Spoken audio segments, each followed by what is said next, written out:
Welcome to the hottest movie review on the internet today, the A-List Review. I'm your host, the Game Changer, Wes Troop, and it's time to go back to the theater and a limited theater because this is the latest film from A24 and a collaboration with Apple Films, as well as a collaboration between director Spike Lee and Denzel Washington. Another collaboration, there you go. My review of the 2025 thriller, Highest to Lowest, coming up now.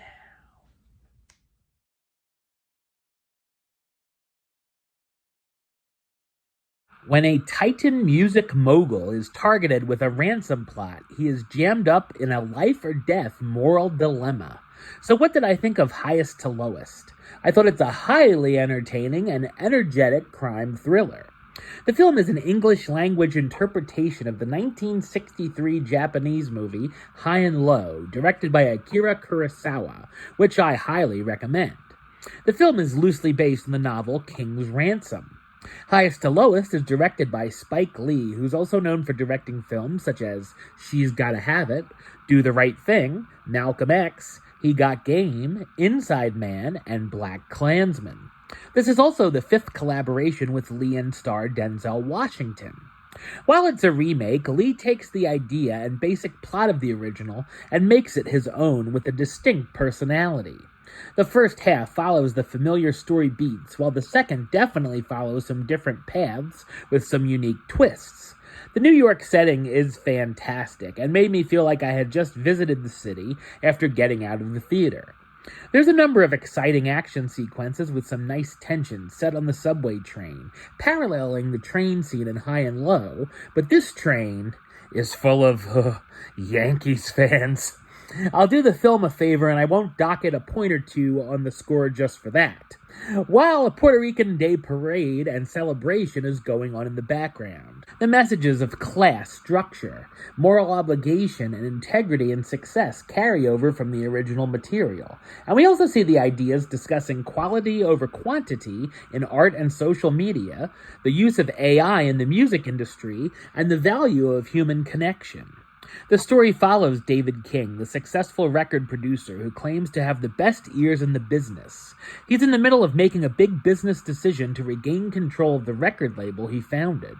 When his son Trey gets kidnapped, but all is not as it seems, David finds himself having to make a tough decision about the $17.5 million ransom. Another highlight is the friendship between David and his driver and friend Paul, and it's interesting to see how he's treated differently than David by the police when dealing with the kidnapping because he's not rich. I also really enjoyed the scene where David has a back and forth with a rapper named Young Felon in a recording studio. I was surprised that the film has a nice amount of humor to it, and I found myself laughing out loud quite a bit. There's also a few musical performances that I thought were intriguing, but also went on a little bit too long. The score felt odd at times too, such as an action sequence that feels like it's set to elevator music. Denzel Washington is amazing as always, starring as David King, the music mogul with tons of charisma who finds himself in the middle of a moral dilemma, Jeffrey Wright as Paul Christopher, David's loyal childhood best friend, chauffeur, and confidant who's rocked hard by the kidnapping, Ilfanesh Hidera as Pam King, David's loving wife, and A$AP Rocky as Young Felon, the aspiring rapper who looks up to David and tries getting him to sign him. Highest to Lowest is a stylish and engaging film, and another winning collaboration from the two icons of cinema. Number-wise, I'm going to give it an 8 out of 10, which gives it the A-list rating of Do It, and a high Do It at that. Alright, well that's the show. I'll be back with another review very soon. But until then, don't forget to like, comment, and subscribe right here on YouTube.